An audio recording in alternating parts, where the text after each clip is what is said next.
Hello दोस्तों, आपका बहुत बहुत स्वागत है आपके अपने चैनल एमपी ऑनलाइन स्टडी पर। जैसे कि आपको पता है कि एमपी ऑनलाइन स्टडी पर एमपी जीके से रिलेटेड वीडियो अपलोड की जाती है। साथ ही साथ जो है हमने मध्य प्रदेश के जो 52 ज़िले हैं उन पर भी वीडियो बनाना स्टार्ट किया है, जिसमें आज का हमारा जो टॉपिक रहने वाला है वो रहेगा बुरहानपुर ज़िला। आज जो हम संपूर्ण डिस्कशन करने वाले हैं वो हम बुरहानपुर ज़िले पर डिस्कशन करने वाले हैं। तो स्टार्ट करते हैं आज का टॉपिक जो हो जाएगा हमारा बुरहानपुर ज़िला। तो हम बात करते हैं आज बुरहानपुर जिले की। तो मैप के अकॉर्डिंग मैं आपको बताने वाला हूं और कुछ जो है मैंने आपको थ्योरिकली में मैं आपको जो है बुरहानपुर जिले के बारे में बताने वाला हूं। तो सबसे पहले बात करते हैं हम मैप के थ्रू। अगर हम मैप के थ्रू देखें तो आपको देखने को मिलेगा कि बुरहानपुर जो है वो आपको मैप के अकॉर्डिंग, एमपी के मैप के अकॉर्डिंग दक्षिण की ओर देखने को मिलेगा। दक्षिण पश्चिम की ओर अगर आप जाएंगे तो आपको बुरहानपुर खंडवा के जस्ट नीचे देखने को मिलेगा। अब बात करते हैं सीमाओं के आधार पर। तो बुरहानपुर की जो निचली सीमा है, दक्षिण की ओर की जो सीमा आपको देखने को मिलेगी, यहाँ से यहाँ तक की सीमा, ये जो सीमा है ये महाराष्ट्र के साथ साझा होती है। ये जो नीचे की सीमा आपको दिख रही है दक्षिण की ओर की, ये सीमा महाराष्ट्र के साथ जुड़ी हुई है। महाराष्ट्र के साथ सीमा का निर्धारण होता है। साथ ही साथ अब यहाँ से यहाँ तक की ये जो सीमा दिख रही है बुरहानपुर की सीमा, ये खरगोन के साथ अपनी सीमा साझा करती है। इसी के साथ आप देखेंगे ऊपर आपको यहाँ से यहाँ उत्तर में आपको यहाँ से यहाँ तक की ये जो बाउंड्री दिख रही है ये खंडवा के साथ अपनी सीमा का क्या करते हैं, साझा करते हैं। तो ये हो जाएगा बुरहानपुर जिले की अगर हम मैप के अकॉर्डिंग देखें। साथ ही साथ बुरहानपुर में आपको एक NH347C राष्ट्रीय राजमार्ग भी देखने को मिलेगा, जो आपको देखने को मिलेगा महाराष्ट्र से बुरहानपुर की ओर एंटर करता है। उसका नाम क्या हो जाएगा, राष्ट्रीय राजमार्ग का नाम क्या हो जाएगा, NH347C। NH347C उस राष्ट्रीय राजमार्ग का नाम हो जाएगा। इसी के साथ अब हम थोड़े से अगर हम बुरहानपुर के मैप के अकॉर्डिंग देखें तो उत्तर की ओर आपको जो है वो नेपानगर देखने को मिलेगा। नेपानगर के नीचे आपको असीरगढ़ देखने को मिलेगा। असीरगढ़ के आप पश्चिम की ओर देखेंगे तो आपको गुरुद्वारा देखने को मिलेगा और बुरहानपुर के मिडिल में आपको बुरहानपुर नगर बसा हुआ दिखेगा। साथ ही साथ आपको जो है खूनी भंडारा भी देखने को मिलेगा, जो बुरहानपुर नगर के अंतर्गत ही आता है। सबसे दक्षिण की बात करें तो आपको इच्छापुर देखने को मिलेगा। इच्छा माता का मंदिर आपको देखने को मिलेगा। राजघाट आपको देखने को मिलेगा। राजा की छतरी आपको देखने को मिलेगी। लोधीपुरा आपको देखने को मिलेगा और शाही हमाम एवं फारूकी किला भी आपको देखने को मिलेगा। अब इसी के साथ जो है हम एक एक बार डिस्कशन करते हैं। सबसे पहले हम बात करते हैं जो हो जाएगा हमारा नेपानगर। बात करें अगर हम नेपानगर की तो नेपानगर इसलिए इम्पोर्टेंट हो जाता है क्योंकि नेपानगर में आप देखोगे नेशनल न्यूज़ प्रिंट एवं पेपर मिल, इसकी स्थापना 1948 में की गई थी। नेशनल न्यूज़ प्रिंट पेपर मिल, इसकी स्थापना 1948 में की गई थी। साथ ही साथ इंपॉर्टेंट इसीलिए है क्योंकि नेपानगर में स्थापित मध्य प्रदेश का पहला कागज उद्योग हो जाएगा। तो आपका अगर क्वेश्चन आता है कि मध्य प्रदेश का पहला कागज उद्योग या पहला कागज फैक्ट्री, तो वो हो जाएगी नेपानगर बुरहानपुर। साथ ही साथ नेपानगर में आपको चांदनी ताप विद्युत केंद्र भी देखने को मिलेगा, जो मध्य प्रदेश का पहला ताप विद्युत केंद्र हो जाता है। तो क्वेश्चन आता है कि मध्य प्रदेश का पहला ताप विद्युत केंद्र, तो वो हो जाएगा चांदनी ताप विद्युत केंद्र। बात करें अगर हम नेशनल न्यूज़ प्रिंट पेपर मिल की, तो यहाँ जो विद्युत की आवश्यकता होती है उस विद्युत की पूर्ति जो है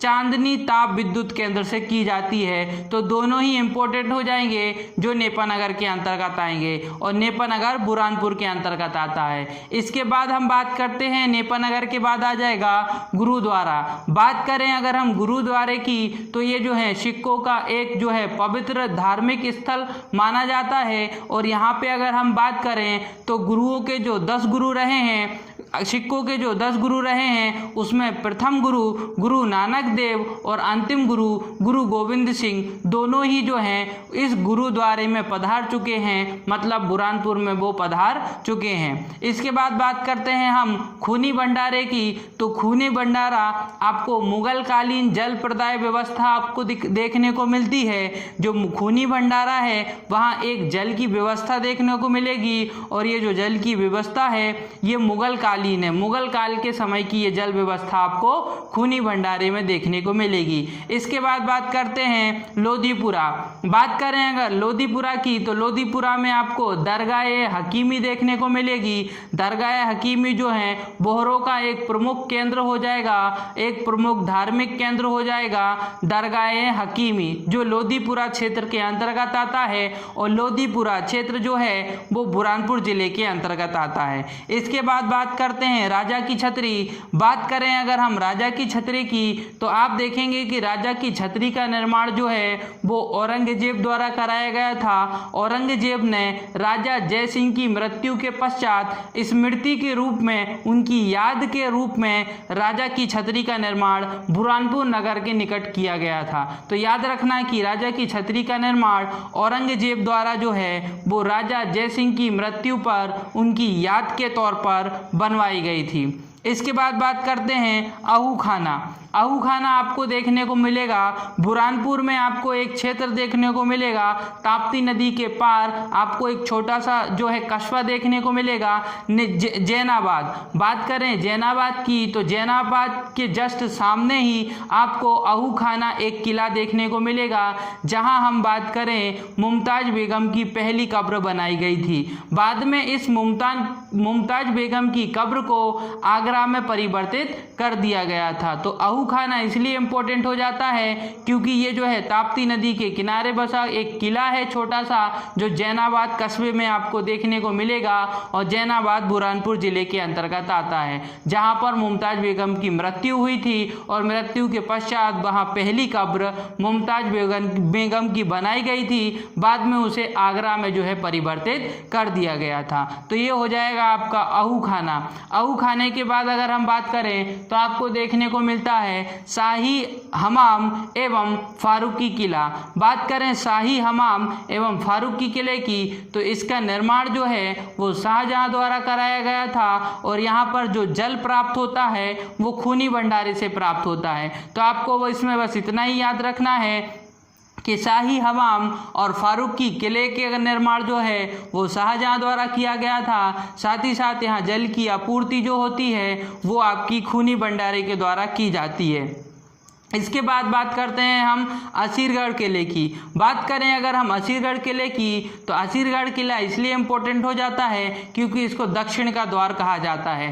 दक्षिण में अगर किसी भी राजा को आक्रमण करना होता है, भारत में अगर हम दक्षिण का एरिया देखें तो दक्षिण में जब किसी राजा को प्रवेश करना होता है तो उसे असीरगढ़ के किले को जीतना इम्पोर्टेंट होता था, क्योंकि असीरगढ़ के किले से ही वो दक्षिण की ओर प्रवेश कर सकता है। इसीलिए असीरगढ़ किले को दक्षिण का द्वार कहा जाता है। साथ ही साथ बात करें असीरगढ़ किले की तो यहाँ अहिर नामक एक राजा द्वारा असीरगढ़ किले का निर्माण किया गया था। बात करें असीरगढ़ किले की तो ये 3 किलों का एक समूह है जिसको असीरगढ़ किला कहा जाता है। एक मलयगढ़ हो जाएगा, एक असीरगढ़ हो जाएगा और एक कमलगढ़ हो जाएगा। इन तीनों ही महलों को मिलाकर असीरगढ़ का किला कहा जाता है। असीरगढ़ किला इंपॉर्टेंट इसीलिए है क्योंकि आपको यहाँ जामा मस्जिद देखने को मिलेगी, आपको एक विशाल शिवजी का मंदिर देखने को मिलेगा और असीरगढ़ के पर्वत पठारों पर जो है, चट्टानों पर जो है आशा देवी का मंदिर देखने को मिलेगा। साथ ही साथ यहाँ पर सूफी संत जो आपके रहे हैं, बात करें हम सूफी संत की तो शाह नोमानी अंसारी जो हमारे सूफी संत रहे हैं, इनका भी आपको मकबरा देखने को मिलेगा। साथ ही साथ आपको यहाँ जो है वो आपको मोती बेगम की जो है कब्र भी देखने को मिलेगी। मोती बेगम की कब्र भी आपको असीरगढ़ में ही देखने को मिलेगी। तो इसलिए असीरगढ़ जो है इंपॉर्टेंट हो जाता है।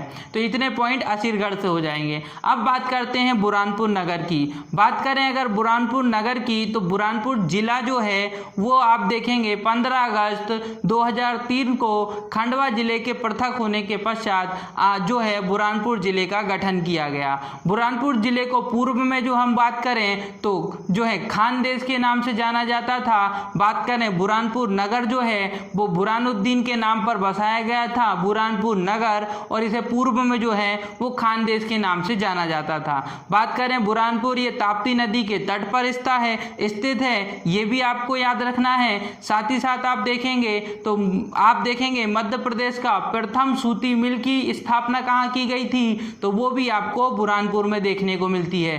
प्रथम सूती मिल, मध्य प्रदेश की प्रथम सूती मिल की स्थापना कहाँ की गई थी, तो वो भी आपके बुरहानपुर के अंतर्गत ही की गई थी। इसी के साथ अगर आप देखोगे तो हथकरघा उद्योग के आधार पर अगर देखेंगे तो बुरहानपुर जो है हथकरघा उद्योग का एक प्रमुख केंद्र के रूप में भी रहा है, तो ये भी इंपॉर्टेंट हो जाता है। साथ ही साथ आप देखेंगे अकबर के जो 9 रत्न रहे हैं उनमें से एक रत्न जो रहा है वो कहें हम अब्दुल रहीम खाने खाना, उनके द्वारा जो है बुरहानपुर में अकबर सराय की स्थापना की गई थी, अकबर सराय बनाया गया था। तो ये भी आपको याद रखना है कि अकबर के 9 रत्नों में से एक रत्न अब्दुल रहीम खाने खाना द्वारा बुरहानपुर में बात करें हम तो अकबर सराय को बसाया गया था, उसकी स्थापना की गई थी। इसी के साथ आप देखोगे इंग्लैंड के जो राजा रहे हैं जेम्स प्रथम, इंग्लैंड के जो राजा रहे हैं जेम्स प्रथम,